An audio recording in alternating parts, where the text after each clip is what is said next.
And we're live, Your Worship. Thank you very much, Madam Deputy Clerk. Good morning, everybody, and welcome to our regular council meeting. We'll call this meeting to order, and I will turn to our clerk for a rise and report from our closed session, and then we'll go to Councillor DeLeo for a land acknowledgement. Madam Clerk. Thank you, Your Worship. Council entered closed session on November 30th, 2023 at 9 a.m. to discuss the following matter.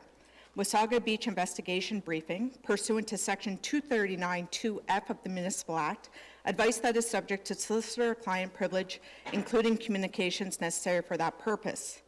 As a result of that discussion, the following motions are before Council for consideration.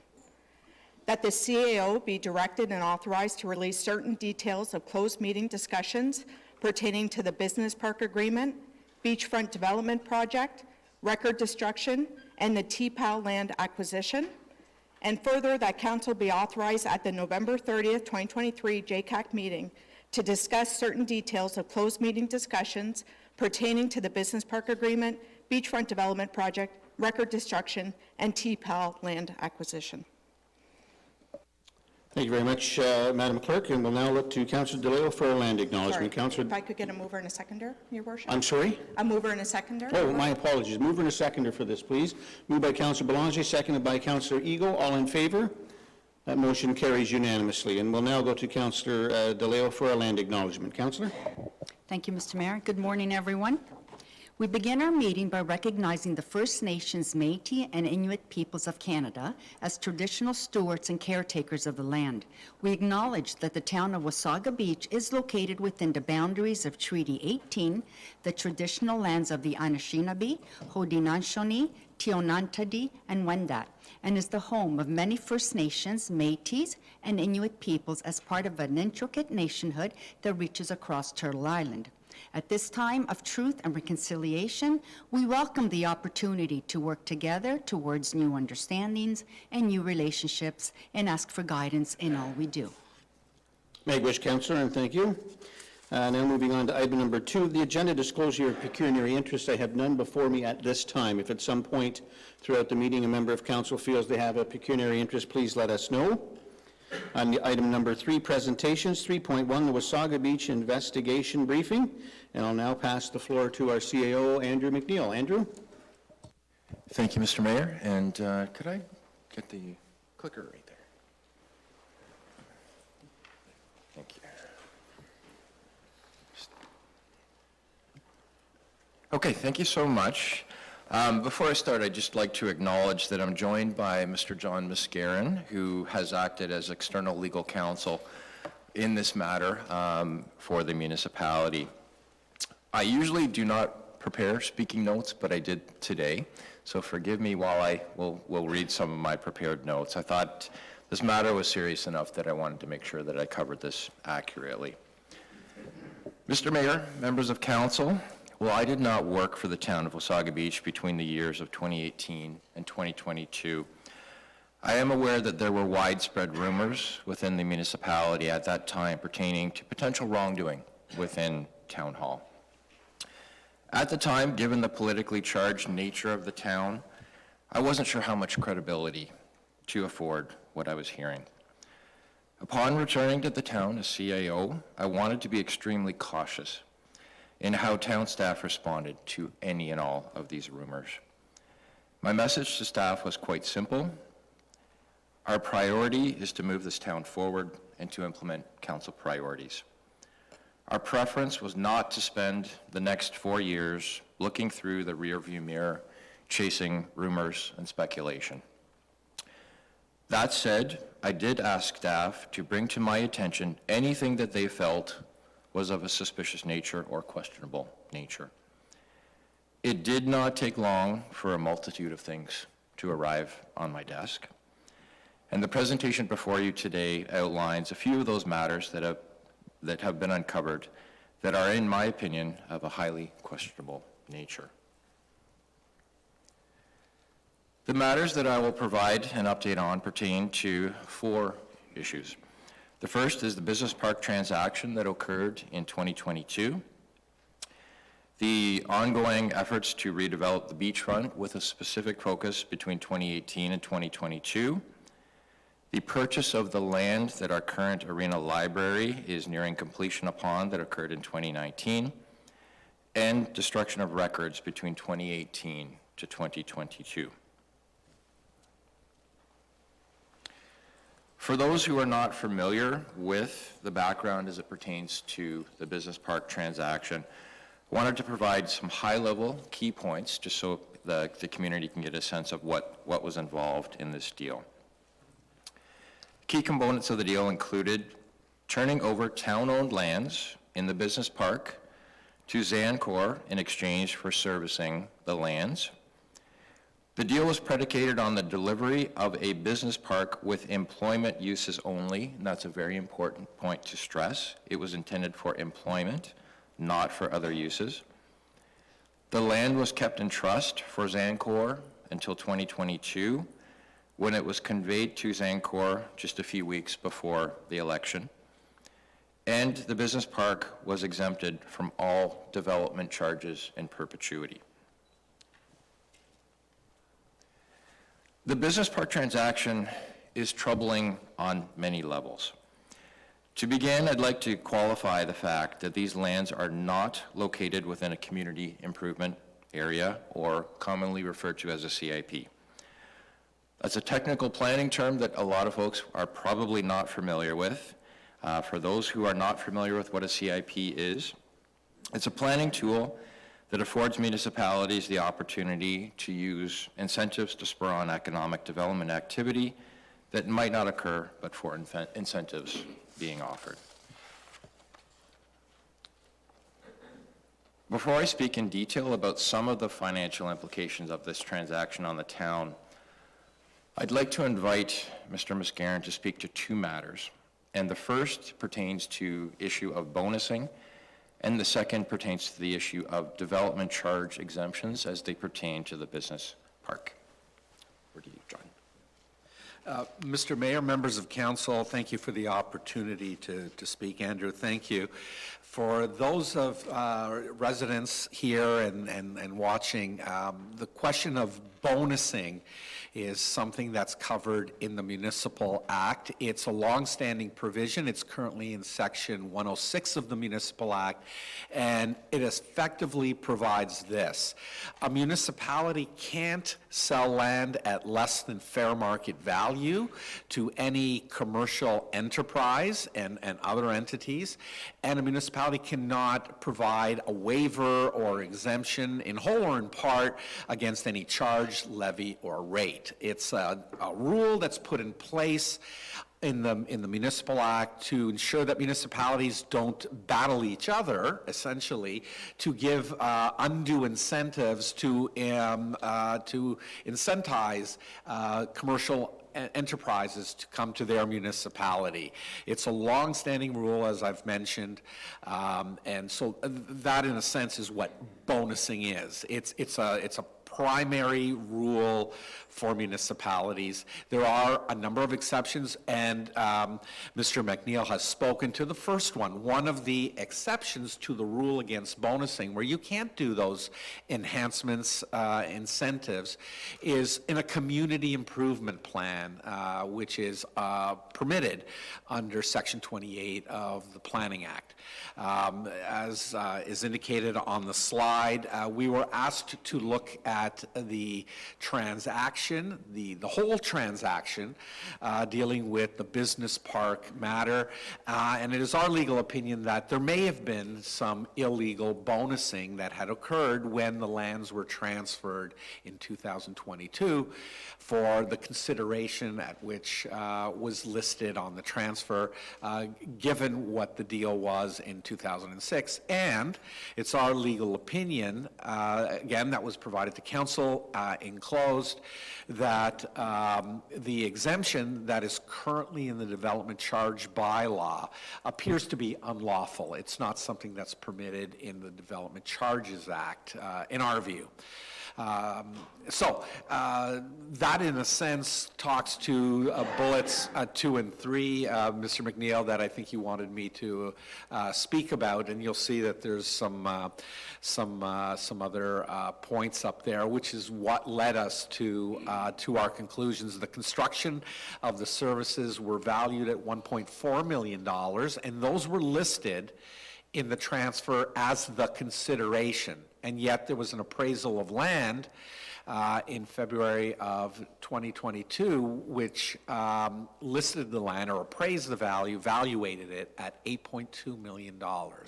There was an updated appraisal that was done in November of 2023, which looked at the mixed-use development of the land, which is perhaps what's being proposed now, at $21.7 million. And again, the consideration that was listed on the transfer was only $1.4 million.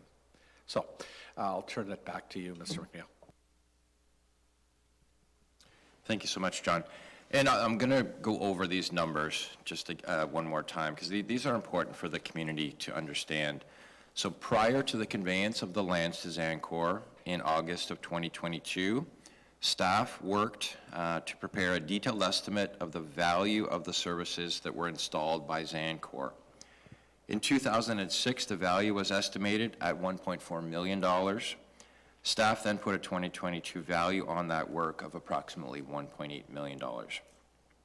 To inform the transaction, an appraisal of the lands was completed in February of 2022 by HG appraisers. The assumption applied that informed that appraisal was that the lands would be used for employment uses only, so no residential was permitted. The value of the lands was estimated at $8.2 million at that time. My next slide will explain this point in greater detail. However, in the summer of 2023, I reached out to HG appraisers and asked if they could prepare an additional appraisal for the lands based on the plan that was submitted by Zancor, which I will describe momentarily. That plan factored in mixed-use development and standalone residential. At HG's suggestion, I agreed that the second appraisal should be reflective of market conditions that were present at the time of the first appraisal, so that we are comparing apples to apples. The second appraisal produced a valuation of approximately $21.7 million. With respect to development charges, I asked the treasurer to estimate what the value of the foregone development charges were to the municipality based on the plans that were submitted to the town by Zancor. That value is estimated at approximately $7.6 million. It's important to note that with tens of millions of dollars at stake, the town got absolutely nothing for an extremely valuable piece of land. Following conveyance of the property, the town did not receive any money. A really important date to understand is December 22nd, 2020. This is the date that Zancor submitted their plans for the business park to the planning department. They were requesting consideration for rezoning and official plan amendments to pursue a mixed-use development that included residential. The entire deal with Zancor was predicated on the development of employment uses within a business park. I'd now like to ask John Muscarin to comment on the impact of the submission of a mixed-use development and how that impacted the 2006 agreement, in his opinion. Mr. Mayor, members of council, as Mr. McNeil has indicated, the essential term, and it's been actually stated that way several times, the essential fundamental term, the root covenant in the 2006 agreement between the town and Zancor was that there would be a development of a business park. My submission to you is the applications that were made in December of 2020 that seek to have the lands rezoned and redesignated under the official plan for residential, basically erodes or eradicates the fundamental basis of the entire deal of the business park. So it is very concerning, I think, for the municipality. One of the terms in the deal was that the lands would be held by the municipality and then transferred, and that actually occurred. And it appeared to have occurred with the knowledge of some of the staff at the time that there was planning applications that would fundamentally change that business deal on which the transfer was stated to have been based on. That is very problematic in my view, and I think Mr. McNeil said it really well. Really highly questionable actions occurred. Thank you, John. It was well known by the CAO and broader staff that Zancor had intentions to build residential. They did not make this a secret. They submitted the plans to the planning department in 2020. We've also uncovered, dating back to 2011, signs were erected on the business park lands by Zancor indicating houses coming soon. The CAO at the time quickly advised Zancor that they needed to remove those signs. So dating back over a decade, the intention to build non-employment uses was well known by staff within this corporation and the CAO. Senior staff saw what was going on and advised the CAO prior to the conveyance that he should shift course. They believed that this should have triggered a renegotiation of the deal. Sitting here today, I believe that should have triggered a renegotiation of the deal. Their advice was ignored, and it appears that the CAO misled council on the implications of this transaction and that the public trust may have been violated. The implication of this for the taxpayer of Wasaga Beach is a loss of between $16 million and $30 million.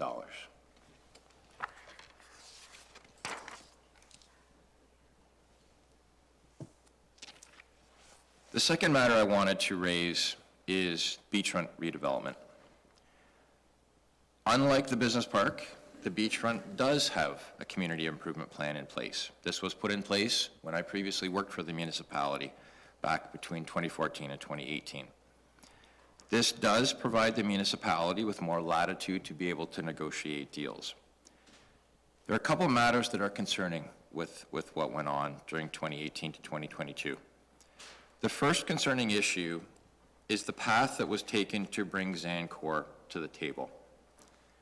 An RFP was issued that clearly stated that the lead development partner can only partner with a minority development partner.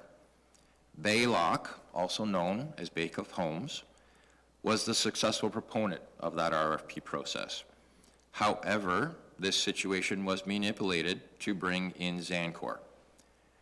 Zancor showed no interest in developing the beachfront prior to this.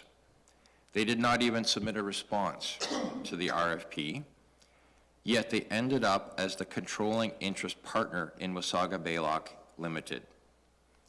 This controlling interest was 75% control. I find this detail extremely concerning. Further, 2 appraisals were prepared for the beachfront. The first was dramatically higher than the second. It was in the hands of the mayor and CAO at the time. However, it was never shared with council, despite repeated questions from a member of council who is still with us today about the land being undervalued through the transaction. A CIP does allow land to be sold under market value. However, the issue at play is that information was deliberately withheld from council that had a direct impact on undermining the town's position in these negotiations. The mayor, CAO, and all officers of the corporation have a fiduciary duty to the town, not to Zancor, and this information should have been shared with council.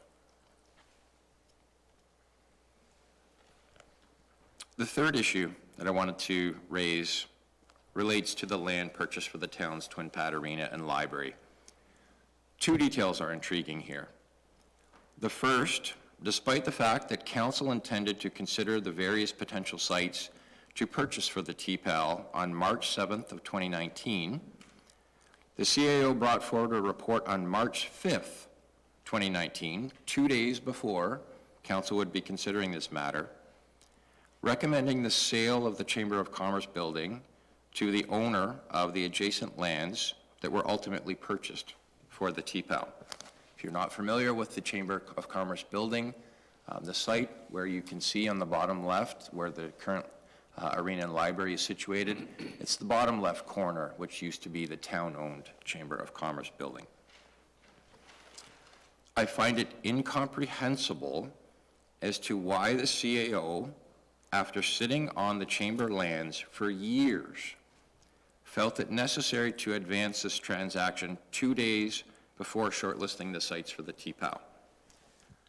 Knowing full well that the former Waterworld site, the site that was inevitably purchased, was likely the front runner. I believe the prudent thing to do would have been to pause any disposition discussions on the chamber site until after council had selected a site for the TPAL, and then determine if the chamber building was required.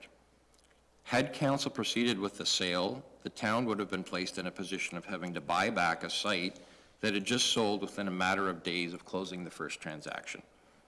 Thankfully, council said no to this proposal from the CAO. The second interesting aspect is that the town paid approximately $2 million more than the appraised value for this site. There's a pattern here of selling land below market value when the town owns it, or in fact gifting lands, which was the case with the business park, while paying more than market value when purchasing lands. The net impact is that the taxpayer lost tens of millions of dollars at a time when we're struggling to absorb a $60 million expenditure for a new arena.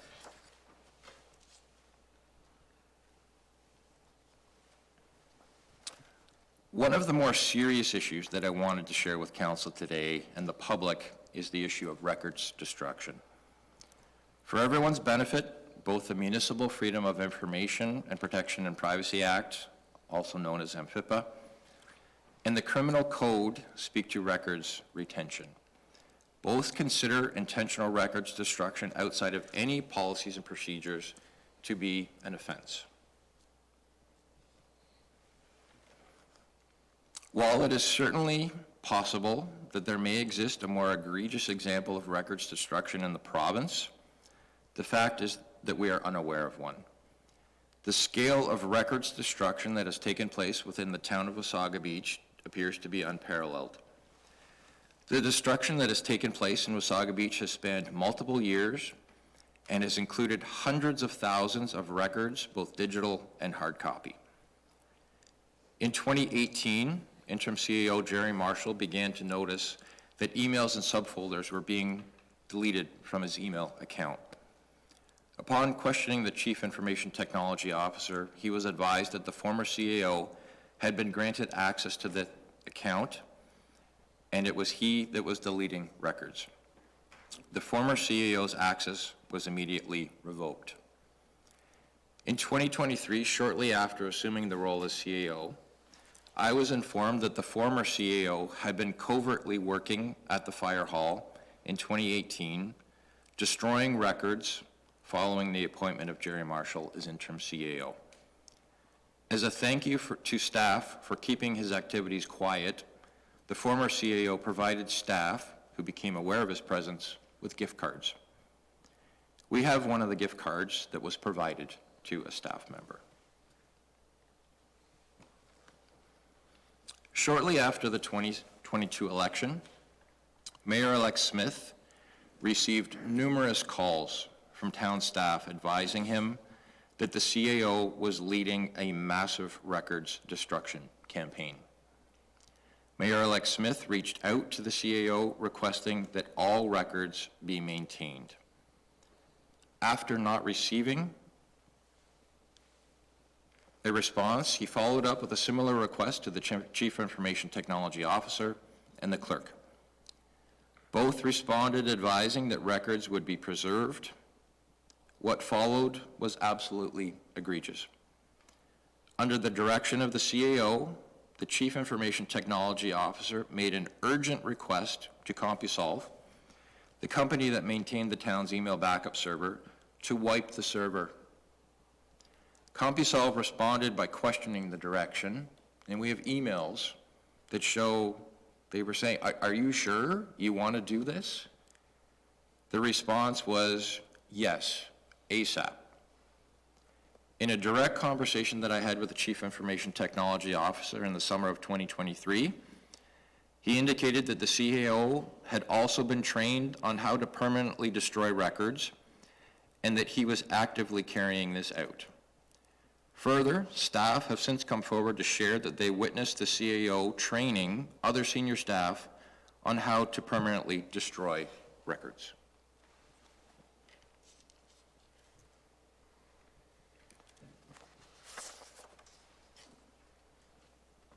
Shortly after the 2022 election, and upon learning of some of the above, interim CAO Marshall commissioned a forensic audit to try and recover records.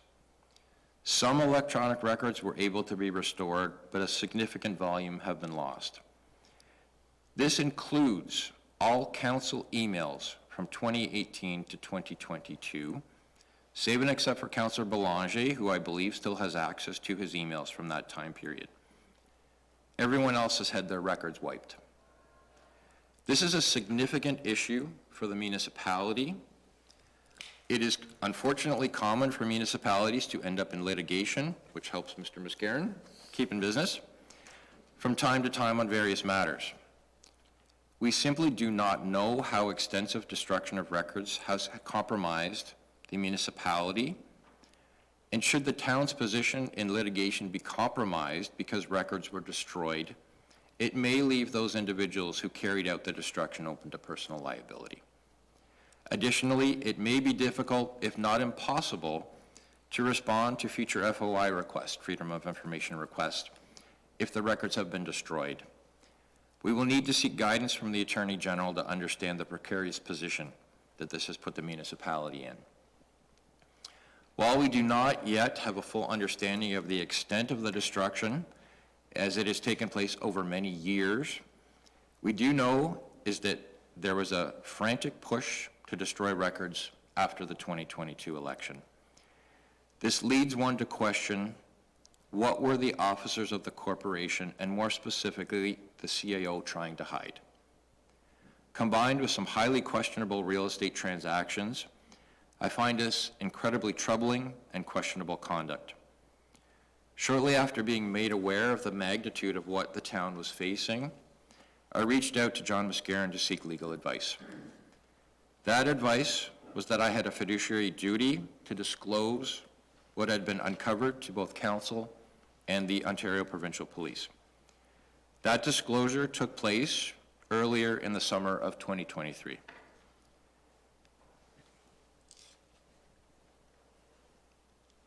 As CAO, I have engaged in multiple conversations with the OPP and have shared what we have managed to uncover to date.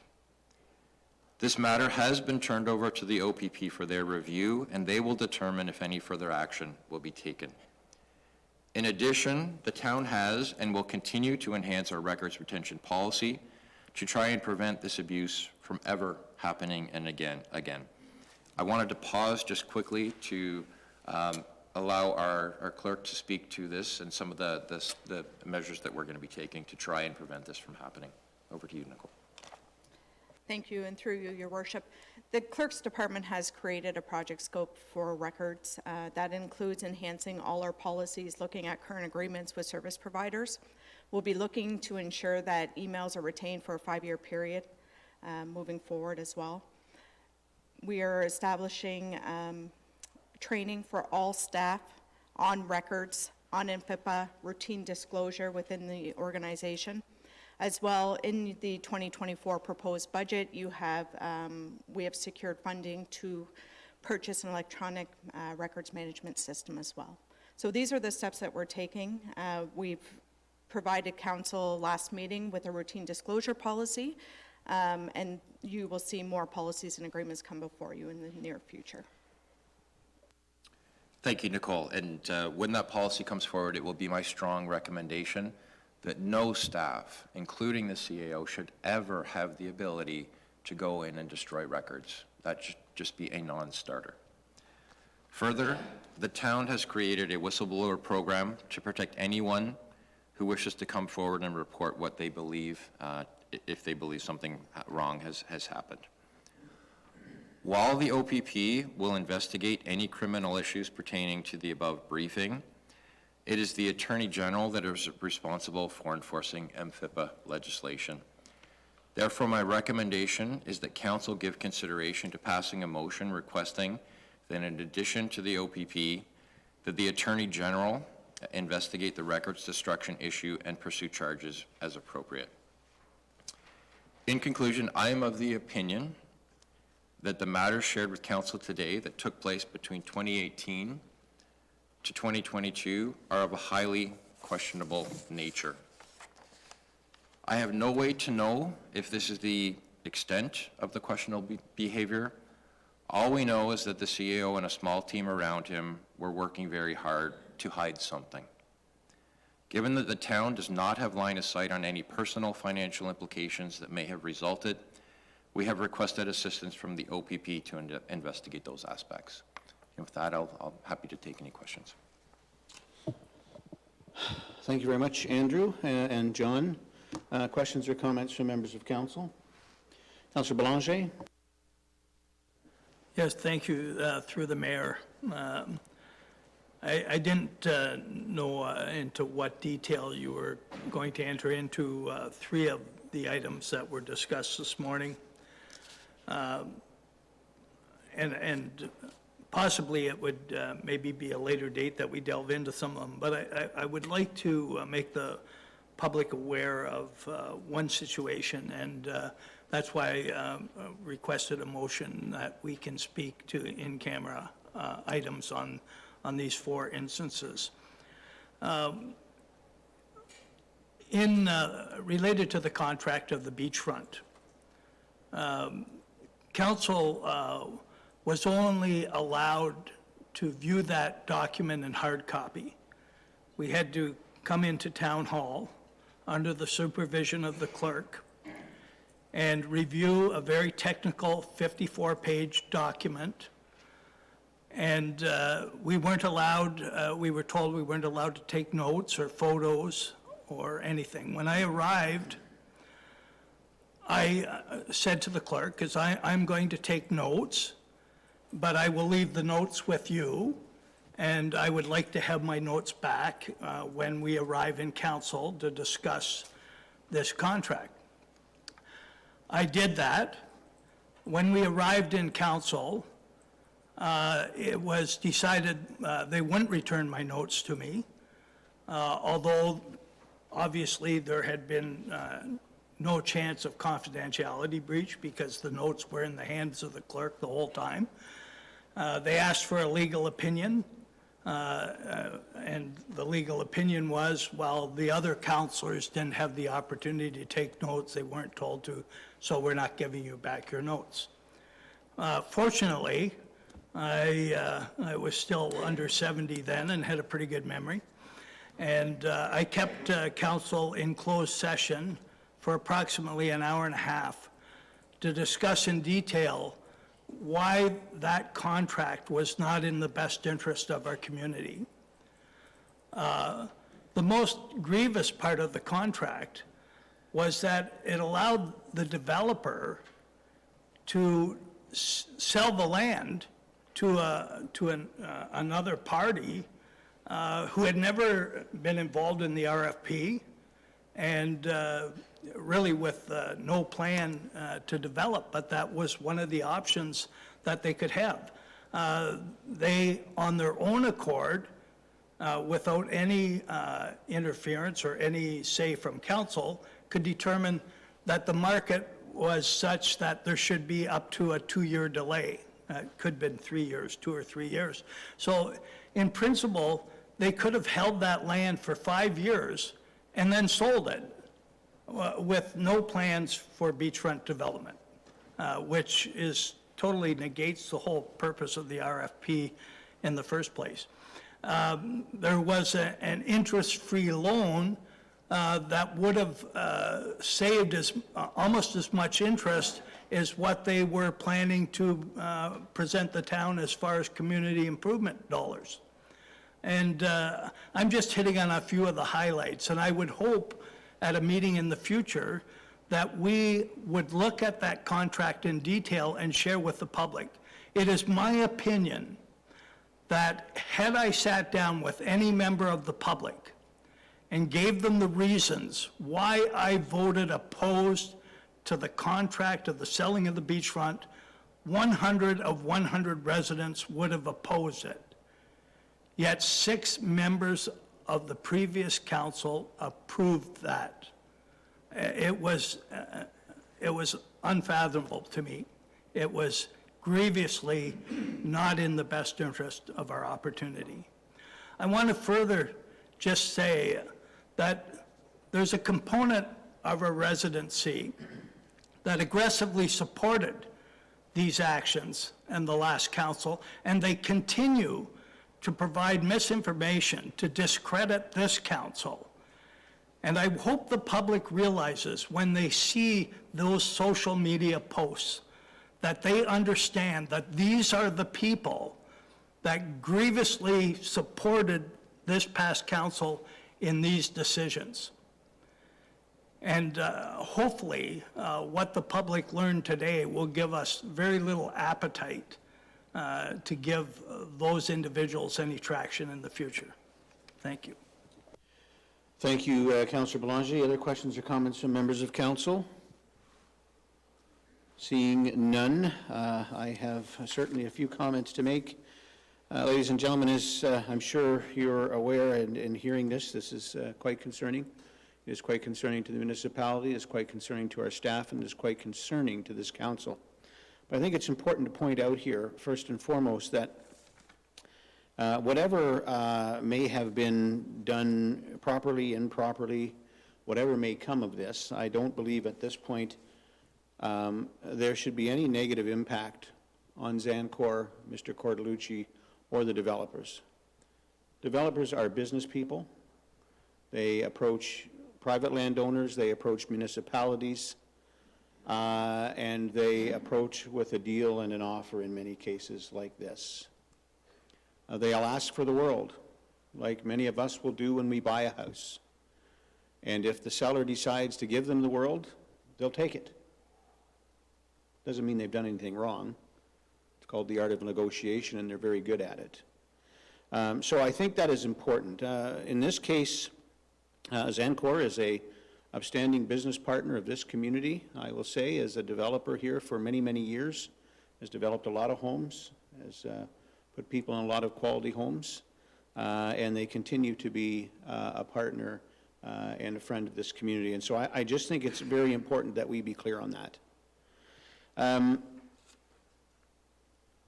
The CEO and the mayor, the CAO and the mayor, who is the CEO of the corporation, have a fiduciary, and I would argue an ethical and moral responsibility to do always what is best for the community.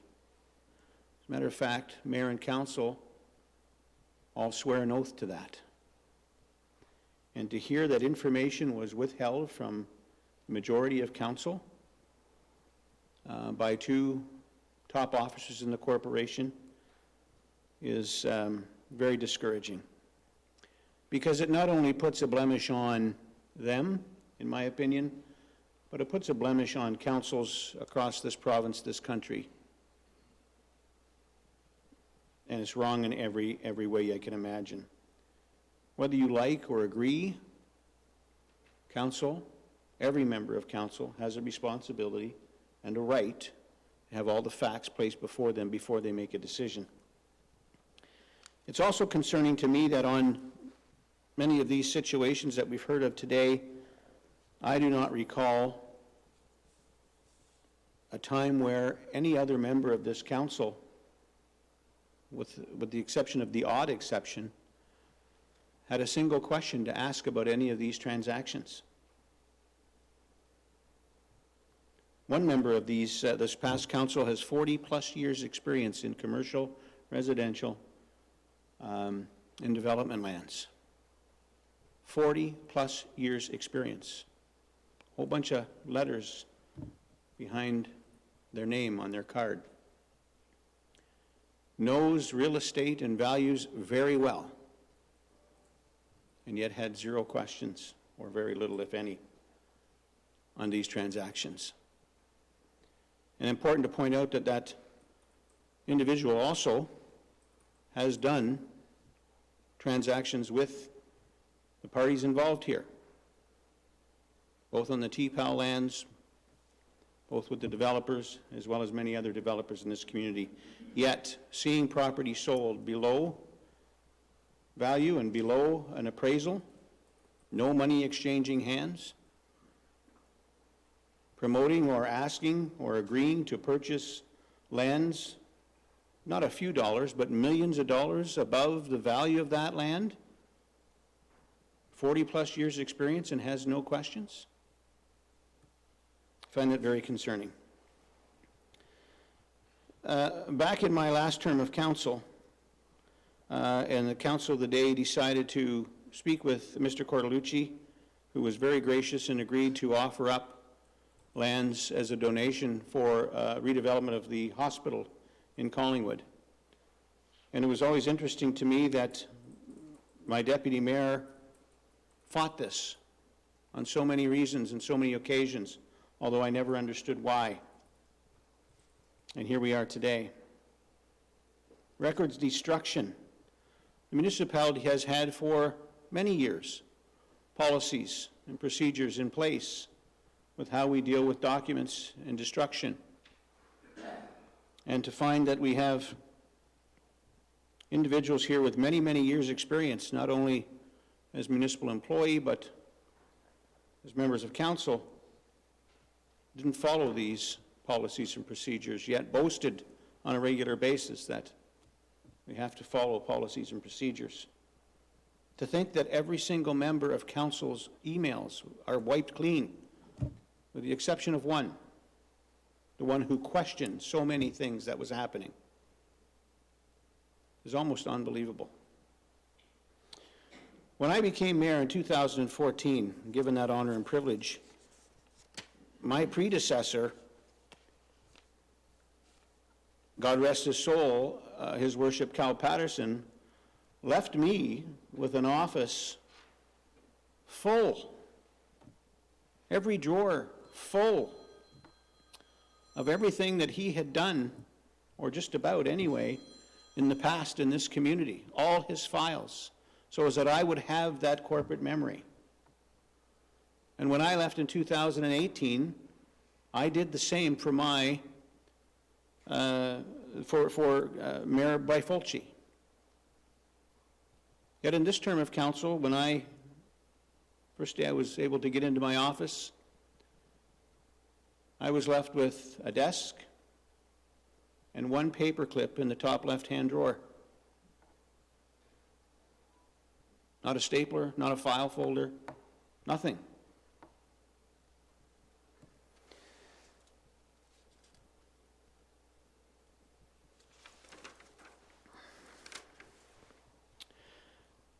I think it's important to note that this has not been, is not, and will not be a witch hunt. It was made very clear, I think, I know to myself and to members of the council-elect at the time, that things were happening that didn't seem right by members of the public and by members of staff. And I know that the CAO has already touched on this, but I did sit down and talk with council-elect, which we received legal advice on that we could do, because we were not elected to, we were elected, but we're not in office. And it was decided that we send a letter on behalf of council-elect to the CAO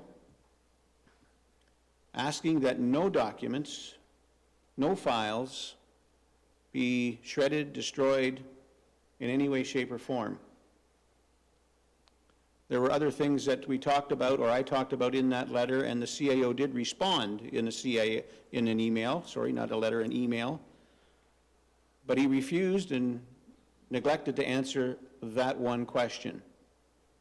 And that is to assure council-elect, although we knew we didn't have the authority, but to assure us that no destruction would happen. And because he refused to answer that, I then sent an email to the Chief Information Technology Officer and the clerk, and received emails back indicating that nothing had been destroyed, nor would it be. Yet to know now that there was a mass frenzy, and I say frenzy because that's what it was, in a short period of time, a week or two before the new council took office, to destroy records. Hundreds of thousands of records, which I believe leaves this municipality in jeopardy.